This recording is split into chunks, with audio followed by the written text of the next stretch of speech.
Good morning all, and welcome to our webinar today on flexible working from day one, what employers need to know.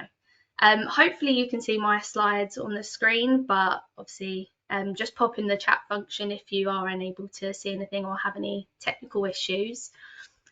So we have around an hour booked today for this webinar, but I'm not too sure how long we will take, but we'll see how it goes with questions and anything that comes in on the chat function.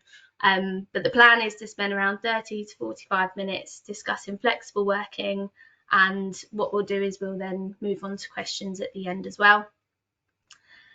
Now, just to give a bit of introduction to ourselves, so today's webinar will be co-presented by myself and the lovely Katie Williams, who is our Senior HR Business Partner. And I'll just give a bit of background about myself. So I am Grace Jeremy and I'm the HR Coordinator here at Kingswood Group. And I support the team with drafting documents and policies, as well as setting up HR management systems for a range of businesses of various sizes and in different industries. Now, before joining Kingswood Group last September, I worked in-house, and what I've done is I've decided to move to a consultancy in order to gain a range of experience in sort of different industries, and this has been really good for my development in the world of HR.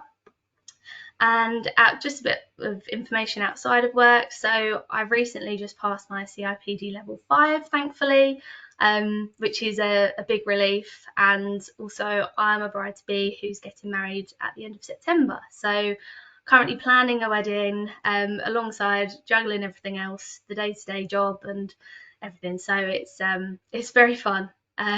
So what I'll do now, I'll pass over to Katie to introduce herself.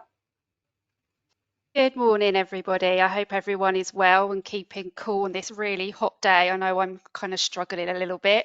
I was even up at 7 a.m. walking the dog because it was quite a nice breezy morning this morning. So my name's Katie Williams. I'm a senior HR business partner for the Kingswood Group, and I've been working in consultancy for over 10 years. And then prior to that, I worked in-house in HR departments, mainly for financial services organisations. Since being in consultancy, it's been quite a flexible job for me, which has worked around my family as they've grown up over the years. But also what it brings consultancy is a range of different clients and different industries that for myself has been really interesting. It's brought so many interesting situations and has helped kind of my knowledge and expertise develop in lots of different industry sectors. So yeah, that's a little bit of background about me. A little bit of a fun fact. Not as glamorous as Grace, obviously. She's got a hen weekend coming up, but I've got quite an exciting family holiday coming up to Bulgaria in the summer. I've never been, so I'm really looking forward to going to somewhere new. So yeah, I'll pass you back over to Grace to continue with the presentation. Thank you, Katie.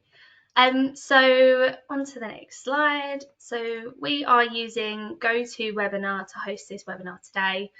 This is quite a new platform to us, but we have used it for some of our previous webinars. But for those of you who haven't used it before, you are all muted and we can't see or hear you. So please, if you have any questions, do type those in the question box. And we can answer those as we go through the session, and we'll try to answer as many as we can at intervals. Or if we don't spot them, we'll definitely come to them at the end of the webinar. And you can also use the chat function as well to let us know if you are having any technical issues or if you want to discuss any points. And we are recording this webinar today, so if you do have to drop off for any reason or if you have any interruptions, a recording will be made available on our website. Now, just a little bit about us at Kingswood Group. So our focus is on delivering HR solutions that are genuinely tailored to your business. Now, we understand that no two organisations are the same. So whether you're a small or medium-sized enterprise looking to scale up, or if you are a large company aiming to refine or improve your existing HR processes, we can work with you to sort of reach your needs and get that outcome. So our services are designed to be flexible and comprehensive as well, so we can work on a retained basis or pay as you go as and when you need us, or even a project basis depending on your requirements. Now we understand that one size doesn't fit all, so if you are considering a retainer as well, we can discuss and tailor your package to provide solutions that meet the needs of your business. And we can support you in enhancing operational efficiency as well as staying compliant with employment laws and regulations, which essentially frees up your time so you can focus on what matters most, which is growing your business and focusing on your people. And so the team at Kingswood Group, we're all primarily based in Essex, but we do have other team members and clients based all over the country. So it doesn't really matter where you are in the UK. We can support you with anything. And we don't operate like a call centre either. So you'll always get to know our team. And if you want a designated consultant, then you are able to have one. So if you are in need of a employee handbook or updated employment contracts, or for instance, if you need someone to chair a flexible working meeting or disciplinary meeting, or even guide you through a redundancy or consultancy, change consultation, we are able to help at Kingswood Group. So we offer a multitude of other services as well that go hand in hand with HR, like training, profiling and HR management systems, but I'll go into more detail about that at the end of the webinar. And also just a little bit about our recruitment team as well. So we can also assist with your recruitment needs. I might be biased, but our recruitment team are brilliant and can help you fill your roles with top tier talent. And we've had proven success with sourcing and placing quality candidates. And we have a specialist sort of HR focus from entry to board level roles across a range of industries and sectors. But they are happy to turn their hand to anything as well. So if you are struggling with any roles, for example, within finance, or if you have generalist roles, sort of receptionists or, front of house, or if you have specialist niche roles such as power planners or mortgage advisors, they've worked on similar roles like that previously. So please do reach out and, we'll see what we can do. Now, onto the hot topic of today, which is flexible working. So the purpose of today is to help you understand what flexible working is, as well as what has changed and what the current legislation is with recent, I say recent, but they're not so recent, changes made on the 6th of April 2024, and how you can apply tools and techniques and put them into practice so you can implement fair and efficient procedures that work for your business. So the primary objectives by the end of the webinar are to know what flexible working requests are and understand the current legislation and its importance. You're going to know how you and your line managers need to handle requests following a simple 5-step guide to ensure they are handled fairly with confidence. And then you'll be able to take that away and put what you've learned into practice. So, reviewing your policies to make sure they're compliant and your procedures as well to make sure you're following the right steps. So, moving on to what is flexible working. Now, sometimes there is confusion around a flexible working request, and I've had it before where an employee has mentioned dropping their hours, and then I've advised them they need to submit a flexible working request, and they've said, oh no, I don't want to work flexibly, I just want to drop my hours. But I've obviously advised them that this is what a flexible working request is. That's what it's there for. So it's working arrangements that suit both an employee's and employer's needs regarding when, where and how an employee works.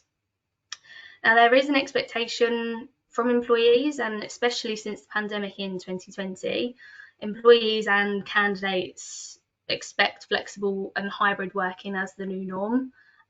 Plenty of employers out there are offering flexibility, so it is quite a competitive market. But yeah, there's a high expectation around flexible working now.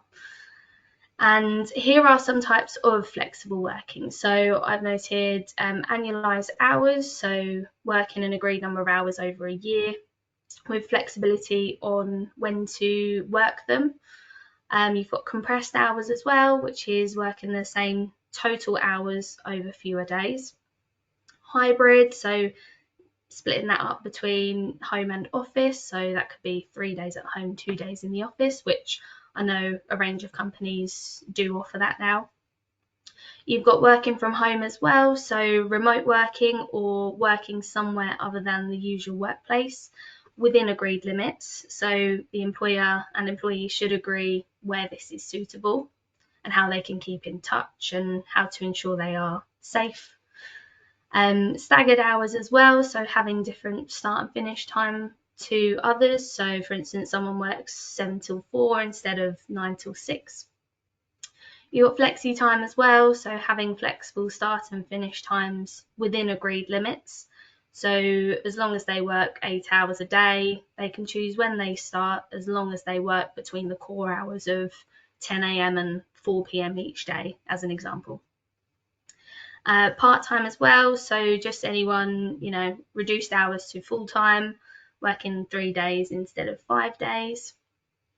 Or you've also got job sharing as well, which is where two people do one job, split the hours. So one employee might work Monday to Wednesday, and the other employee works Wednesday to Friday to ensure they have Wednesday as a crossover for a handover in the middle. Now I'm going to ask Katie a question here. So Katie, what have you noticed in recent years with regards to flexible working? I would say from my experience of being a consultant for my clients, that definitely since COVID, working patterns and requests for flexible working has changed. And, we all had to navigate that back in 2020 without any notice whatsoever. However, people are now so much more wanting to work flexibly, as much as for their home life, their well-being and their health. So there has definitely been an increase in people wanting to work flexibly or requesting flexible working in the workplace.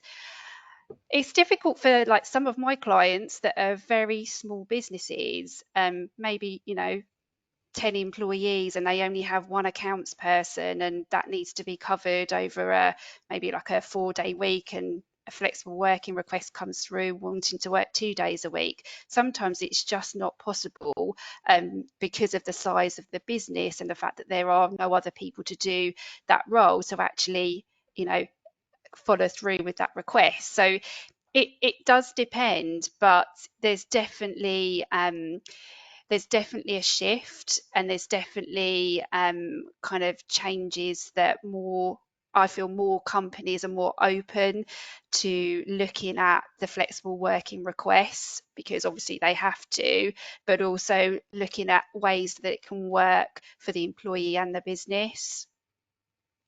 I feel from just from a advice point of view, there's so many benefits to a company. There's more of a likelihood that people are going to stay if their request is accepted, or they know that they're working for a company that kind of takes into account people working flexibly.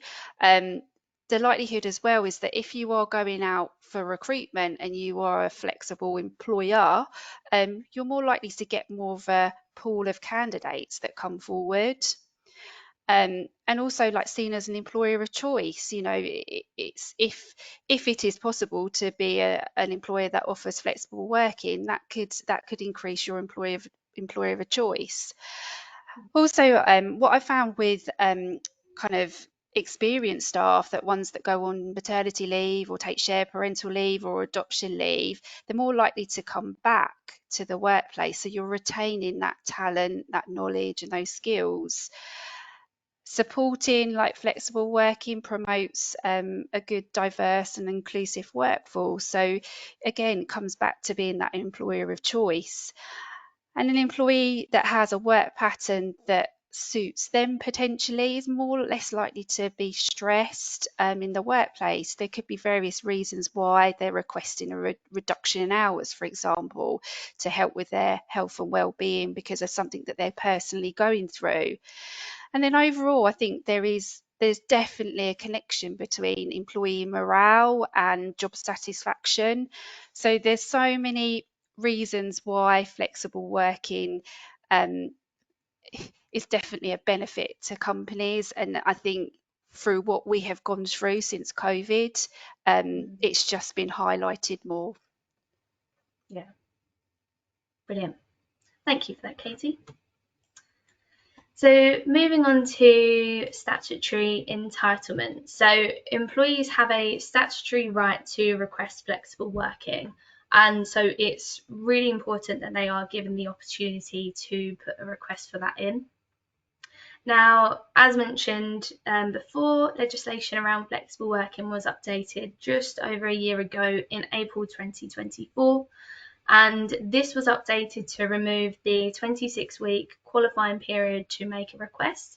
And they have now made this a day one right, meaning that employees can effectively join a business and request to change their working arrangement from their start date.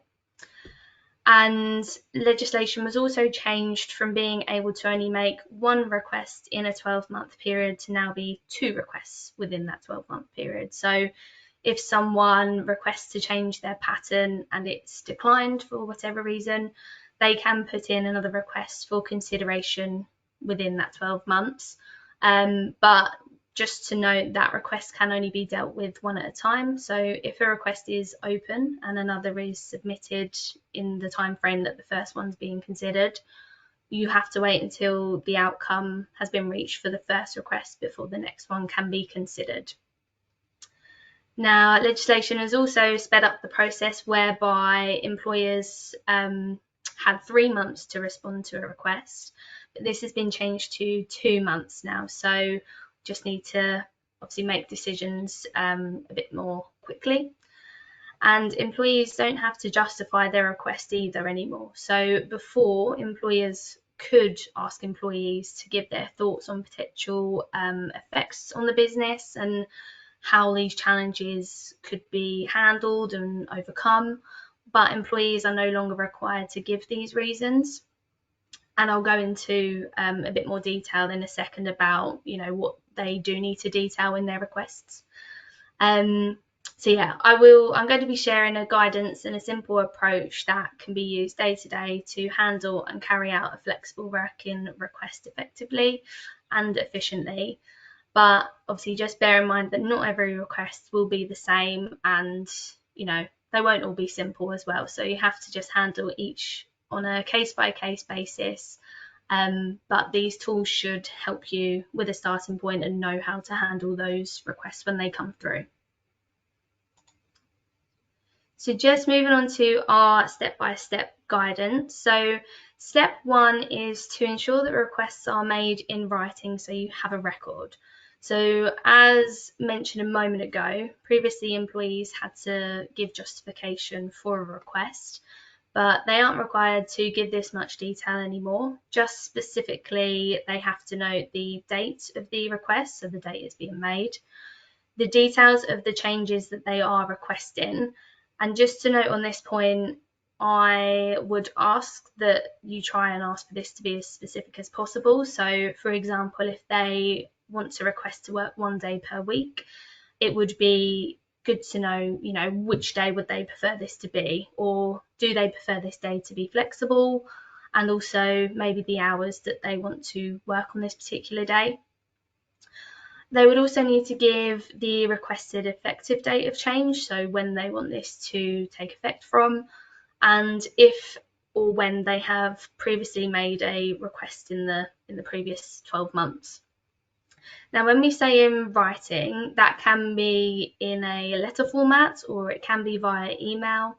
So you just want to make sure that you have a record of this request.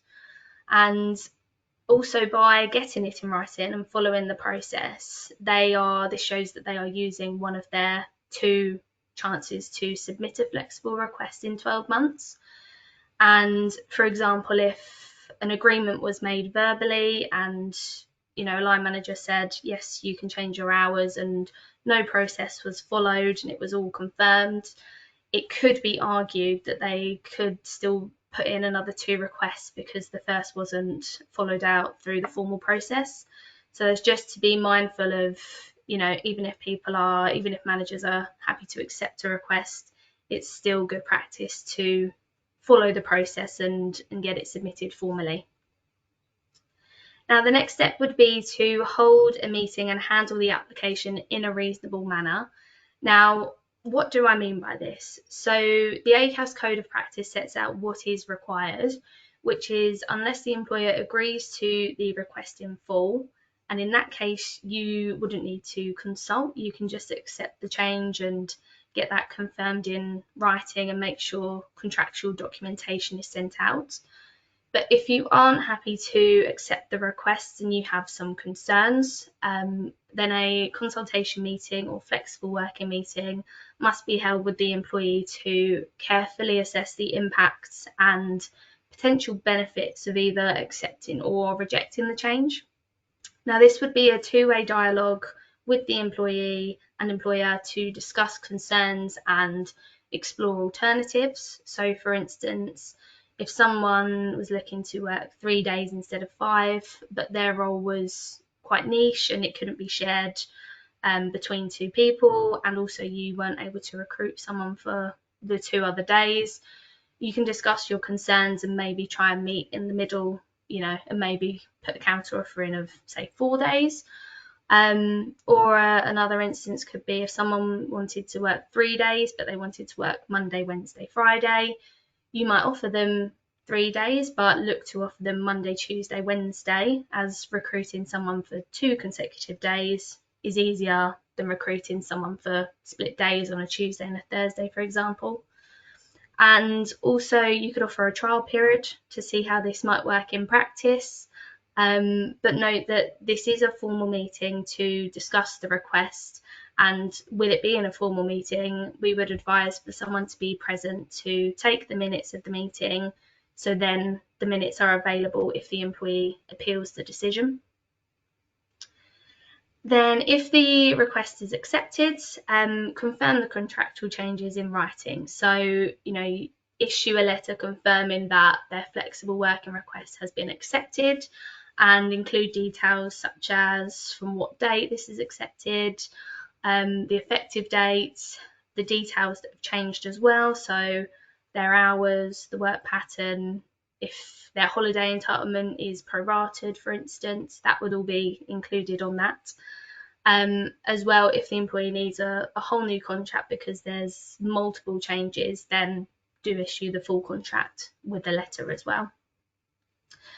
Now, step 4 is if you can't meet in the middle and you decide to reject the request, you as the employer must confirm in writing without delay and explain the business reasons for refusal.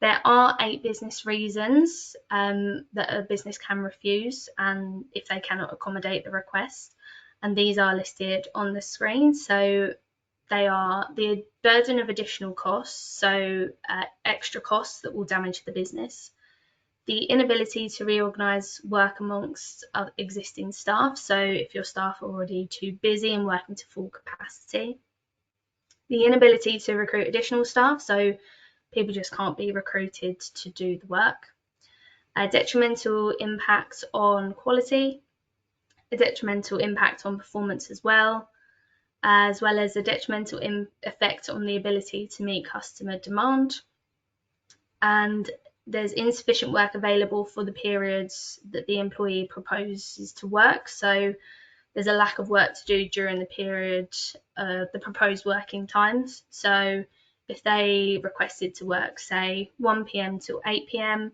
but the business closes at 5 p.m, what are they going to be doing from 5 p.m. to 8 p.m? Is there enough work to fill those 3 hours?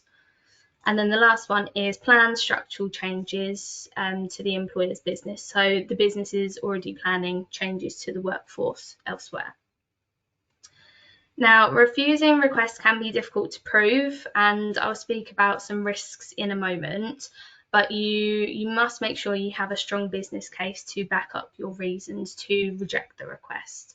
Yeah, even offering a trial period of the request will support your case, as you can either prove, it has or it hasn't worked for the business, or you might try recruiting as well, and if you struggle to recruit, then that supports your case. That would support your reason for refusal, but remember that you do only have 2 months to reach an outcome, so these have to be handled quite quickly and effectively. Now, the final step is to allow employees to appeal. So although there isn't a legal right to appeal a decision, it is good practice to allow employees the option to appeal as part of the reasonable procedure. And as mentioned a moment ago, it's important that decisions are made quite early on within the 2 months, because if you do allow an employee to appeal and they appeal the decision, this should be also held and decided within the 2-month period, and it should be carried out by someone who hasn't been involved in the original decision-making process, so they are completely unbiased. So yeah, it's just important to consider that 2 months if you are offering appeals as well. So I have a question for Katie here. So do you have any tips for line managers when conducting a flexible working meeting? Yeah, I have a couple of tips actually. I think it's really important that when you arrange any type of formal meeting, to be fair, that there is a quiet, confidential room, office, that you find that you can have a meeting where it's not going to be interrupted and that you've got that privacy. So that's really important. It might be, you work in a busy office and there is no rooms, and you might have to wait to maybe people go home for the day. It's just really important that that person or that employee has the kind of space to have a quiet, confidential discussion. Also, when you meet with the employee, you set the room up so that it's not set up in a way that it's intimidating. And setting the chairs so maybe that you're facing one another, so that if you do have a note taker as well, that they are close and present to take the notes. The other thing I would say is look at your body language. Your body language shows so much to show that you're listening attentively, and that you're not like looking around the room and not concentrating, and that those kind of body language and the communication skills are really important in such an important meeting. I would also say approach the meeting with an open mind. The last thing that you want to do is kind of go into that meeting just having it's a no. It's important to have that open mind, and show a positive attitude to the meeting. But overall, it's so important to have good listening and communication skills throughout. So yeah, they're my kind of probably top tips for a formal flexible meeting. Thank you, Katie. So I have just noticed we had a question from Sally Ann in the box, and she said the 2 months time period to consider the request includes the appeal period, right? Which is literally you beat me to it, Sally. So I've just covered that. So yeah, that includes the appeal period is covered within the 2 months as well. So I just move over to risks of not following the correct process. Now, higher turnover is definitely a risk of not following the process. So in one of our previous webinars, and it was what workers want, and this can be viewed on our website, we reviewed the results from a new possible what workers want survey, and respondents said that flexibility in their working hours and location were key to retention. And that survey showed that around 59% of employees without flexibility plan to leave their employer in the next 12 months, which is obviously quite a high percentage. And that just shows that employees they now expect multiple flexible working options, and as Katie said, sort of their well-being and motivation, from the motivation side of things, to keep them in the business for retention, offering flexible working is key. Verbal agreements happening as well. So if you have no record of what has been discussed or agreed, further down the line, you won't be sure on what has been agreed, or when it was agreed, or when it's effective from, or you might be questioning what they are contractually entitled to. So it can end up being quite messy if agreements are only made verbally. So this is why it's so important to get everything in writing and keep a record of everything that's agreed. Now, discrimination claims could also arise if requests are rejected. So it could be seen as indirect discrimination. For example, if someone requested to change their hours for the school run, or if they were coming back from maternity leave. This could be seen as sex discrimination if rejected, but obviously you have to make sure you have a strong business case to prove why it wouldn't be justifiable for the business. Or another example could be someone who has health issues and wants to change their hours to sort of accompany this and help with this. In this instance, we would obviously advise to handle with great care if you are looking to reject. And unless you're happy to accept, you'd maybe consider and advise getting occupational health or doctor's advice on reasonable adjustments for them to see if they align with what they are requesting. And, just because if it is rejected, it could lead to a potential discrimination claim. Constructive unfair dismissal claims. So if an employer failed to consider the request, and an example of this could be if an employee approached a line manager and the line manager said, don't bother requesting it, it's not going to be, it's not going to work for the business, it's not dealt with properly following the process, then that would be a breach of contract, as the employee is entitled to make a request. So if the employee was to then leave following that being rejected, then the employee could claim constructive unfair dismissal. It could also lead to costly tribunal claims. So if a tribunal finds in favour of the employee, then they could be ordered to reconsider the request, and they could award compensation, which can potentially be up to 8 weeks' pay.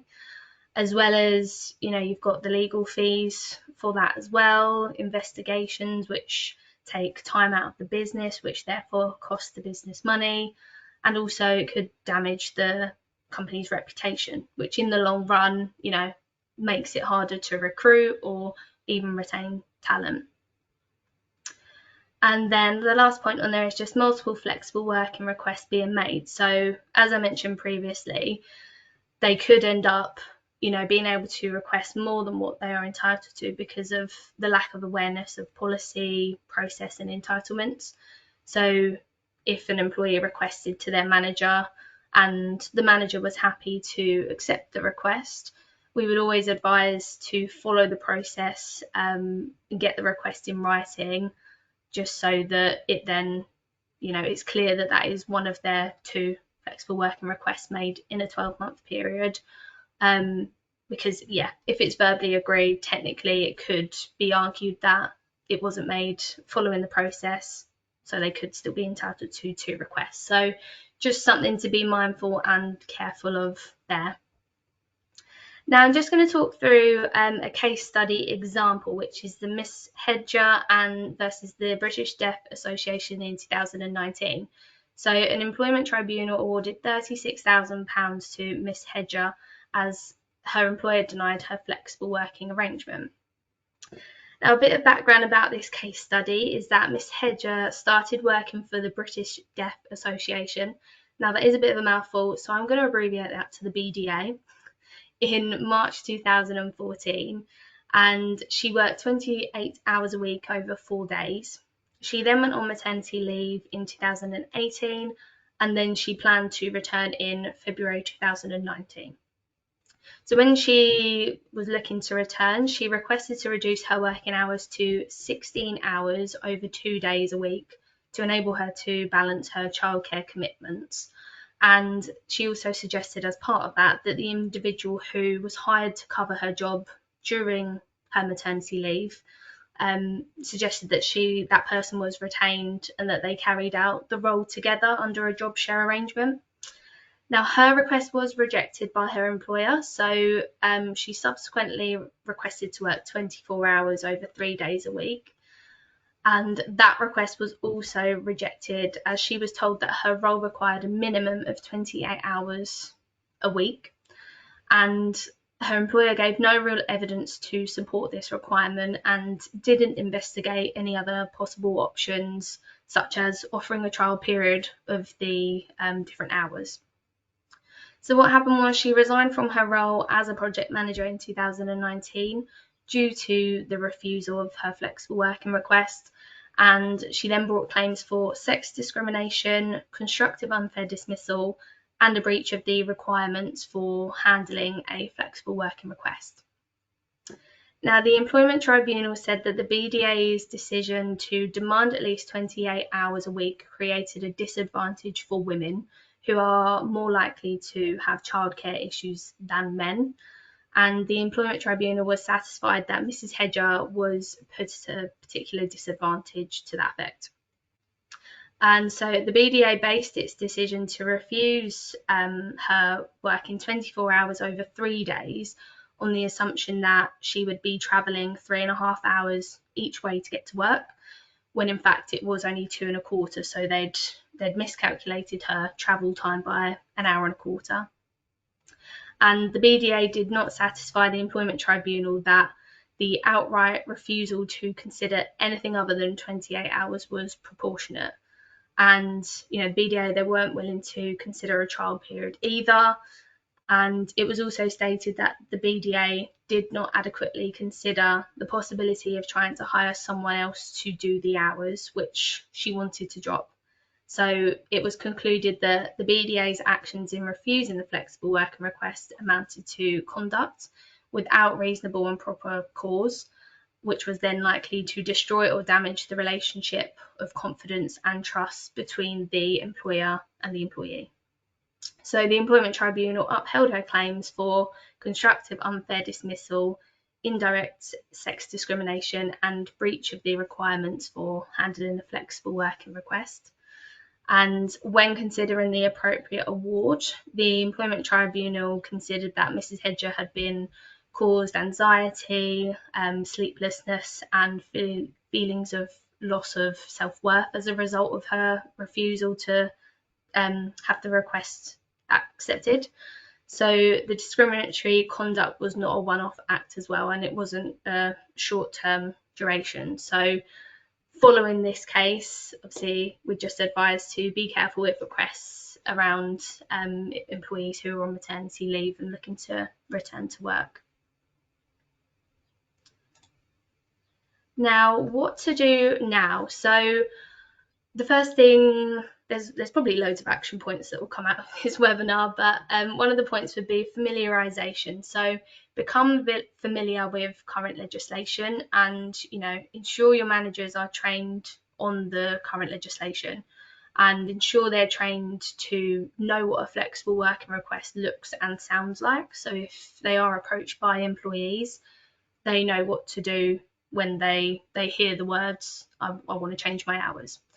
So they need to know, you need to ensure that they know what to do when they receive a request and they know how to handle a request within the correct timescales to ensure compliance, and also just make sure that decisions of the outcome are made fairly and consistently. Policy and process audit as well. So would be a case of assessing and updating your existing flexible working policies and processes to ensure that they are compliant with the new regulations, as well as being fair and structured, and consider models like job shares or operating core hours or offering flexible start and finish times, things like that.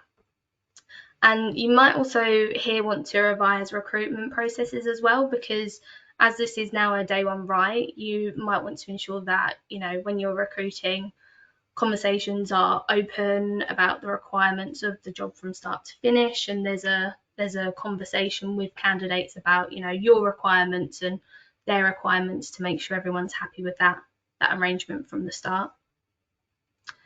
Employee communication as well, so inform all employees about their enhanced rights, and if you are making any changes to policies, then make sure these are, circulated and communicated to all employees.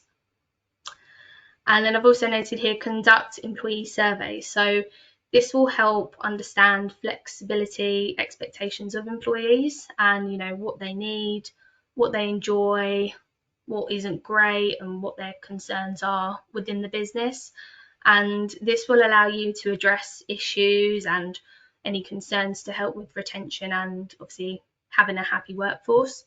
Or if not surveys, then you could look at, exit interviews if you hold them, to determine if there's any patterns which can be changed, or, if you notice anything that, needs to be acted upon, you can do so in order to stop people leaving in future. So just on those points, where I've mentioned sort of policy audits and things like that, if you do need any assistance with reviewing or writing policies around flexible working, we at Kingswood Group can support you with this as well. And, we can be on hand for advice and guidance relating to any complicated or overwhelming requests, or even conducting flexible working meetings if, you don't have the capacity to have that, you don't have the capacity for managers to hold those, then we can offer support in that area. But also if you, just wanted to train your managers on, how to handle requests, we can also support with providing training for those. So any of these areas, then please do reach out if you need any help. Now, just moving on to the Employment Rights Bill, the lovely, scary, big changes coming up. So we are waiting to hear what the proposed changes are. So this isn't definite, and, until we know more, until the bill has been passed through Parliament, then we are unsure on what will be confirmed. But from research gathered, we have noted these 3 proposed changes to flexible working. But again, this is what's being said. It can all change, and, we will keep you informed as and when we know about the changes. So one of the points was that flexible working might be made the default when a request is made. Another possibility is that an employer can only refuse a flexible working request if it is reasonable for them to do so. And then the next one is that an employer must state the grounds for refusal and explain why it is reasonable to refuse the request on those grounds. So again, regulations are set to be set on what steps an employer needs to take to consult with an employee about their request, but we just don't know what these steps could be now. So for now, obviously, it would just be sticking to consultation meetings and making sure that you're following your process and your policies, and making sure that, you are having those two-way conversations with employees to discuss concerns and explore alternatives. So these changes may lead to more flexible working requests being made, and it also may lead to more employment tribunal claims, as there will be greater scrutiny on an employer's refusal. So HR teams and businesses will need to review how their organisation is handling flexible working requests. So it is now the time just to review your current policies and procedures and ensure your managers are trained, or at least aware of the requirements for a timely and reasonable management of requests coming through. But yeah, we'll keep an eye out for any legislative changes and inform you of those. Now, if you would like to download our free Employment Rights Bill checklist, you can do so on our website. This is a free checklist, and I think you just answer some questions, and then you'll be provided with a report, which then just gives you a breakdown of the areas, or any significant changes that are coming up, and anything that might affect you, and just making sure that your business is ready to adapt to anything that comes from that. And also on our website, you will be able to view past webinars that we've held and access articles and news items as well. Now, so we've gone through all the current legislation and entitlements and guidance. So does anyone have any questions at all? I'll have a look in the question box. So there is one question, Grace. The question is there an Acas Code of Practice for flexible working? Yes, there is an Acas Code of Practice, and that is shown on the Acas website. And yeah, it's important that this is followed, and the guidance on this is followed in your processes and policies, as the tribunals will review this when if there's any claims made, they will obviously take this into consideration as well. So it's important that your policies are reflecting that code of practice. Just make sure you're compliant, and if it ever came to a claim, or if anything ever went to employment tribunal, then they would look at this and that would be considered. That's why it's so important, isn't it, for line managers to be aware of what the policies are, what the policy is, so that it is followed. Because if it isn't followed, then that can get them into trouble later on down the line if the case were to go to tribunal. So that's why it's so important to know your policies and to train your managers on what your policy is. Yeah. There is another question. What happens if an employee makes a request for a flexible working, but they don't attend the flexible working meeting that's been scheduled? What should you do in that instance? So what we would advise is, if they didn't show up for that meeting, or there was no communication, then try and rearrange the meeting with that employee. And if it then doesn't go ahead again, if they don't attend that rescheduled meeting, then we would probably advise to write to the employee and treat it as though they have withdrawn their application because they haven't shown up to the meetings that you're trying to arrange with them. So yeah, probably just write to them, confirm that they haven't showed up, and just that you as the employer are taking this, that they wish to withdraw their application, and then that would be confirmed in writing as well. So they could respond to that, but you've written to them confirming that. Yeah. And I suppose in that instance, it wouldn't be one of the two in the 12-month period because they haven't gone through the process. Yeah. So that wouldn't be considered as one of the requests, because you haven't had that meeting with them. And the next question I've got is a little bit of a situation. So an employee wants to reduce their weekly hours due to a personal situation that is a temporary situation for them. What would you advise? Would that be a flexible working application, or would you do something else? So in that situation, I would say, if it's going to be a temporary change to, their hours, or their work pattern because of a personal situation, then say that the employee has a meeting with their line manager and, agree that if it is possible to accommodate that temporary change, then, look to change their hours for that effect, and also how long that temporary change is going to be for. If it's going to be 12 months, that's not really, I wouldn't class that as a temporary change, or even sort of 6 months possibly. But whatever is agreed for this temporary change, then agree that in writing as well. But so flexible working requests are more for permanent changes. So if it's a temporary change, it'd be short term. That would probably be the best route for this employee. But obviously, if it then becomes a permanent change and they need to change their hours permanently, then definitely consider a flexible working request then. Yeah, that makes sense, doesn't it? Yeah. Okay.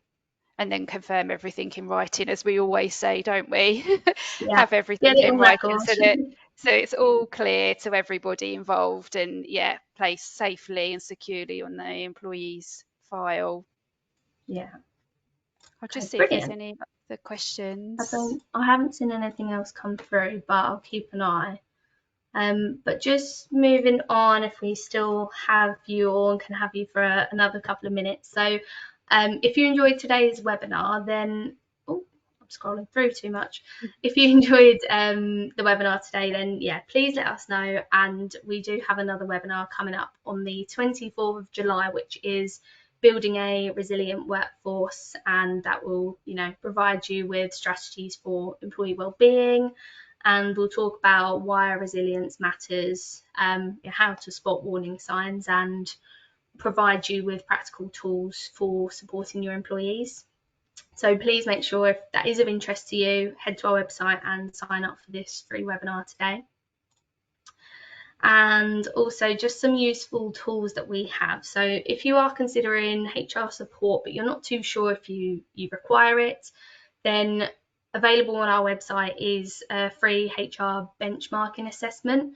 So this is a tool which is available, and it works like a HR compliance health check. So you'll answer a series of questions, and then what happens is a tailored report will be delivered to your inbox, and that just assesses 16 key areas and just gives you feedback as to what areas you may require, improvement in.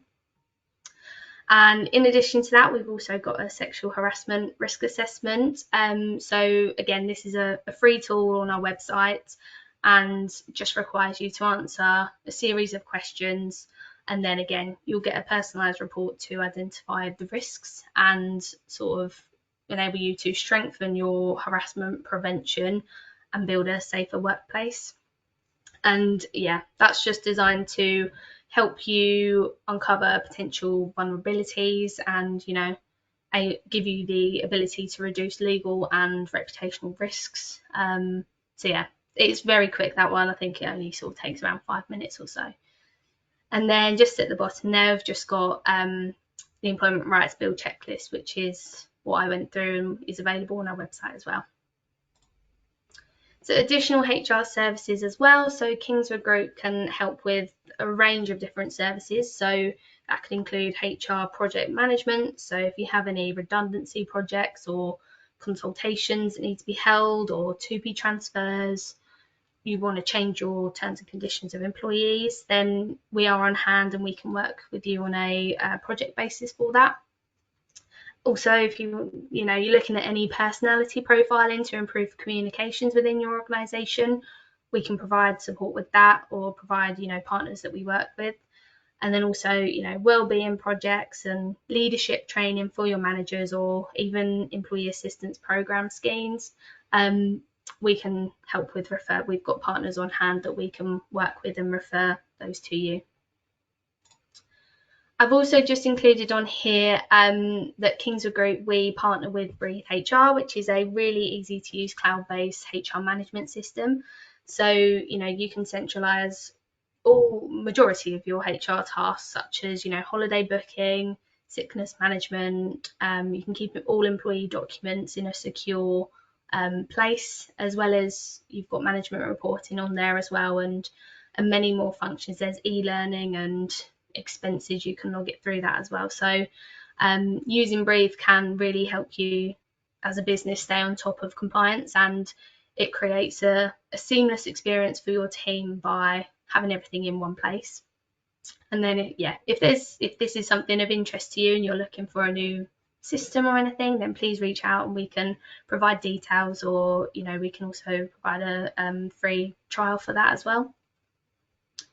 And then next on to e-learning. So we partnered with an e-learning provider to bring together some core bundles of programs which are ideal for businesses of all shapes and sizes and budgets as well. So we bear that in mind. So please do check out our website for bundles available and reach out if this is something you require. So we're coming to the end now, so I just want to ask again, if anyone does have any questions, then please do let us know. I'll just keep an eye out for the next minute or so.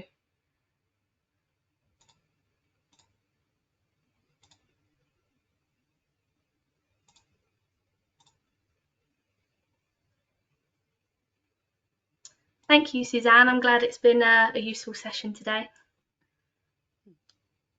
So what I'll do then, I don't think any questions are coming through, so I'll just say thank you all for joining today. I hope this has been insightful, but yeah, if you require any further questions or you need any help in this area, then please do feel free to reach out to the team and contact us through the website. We're happy to talk through anything with you. So yeah. Thank you all. See you on the next webinar. Bye.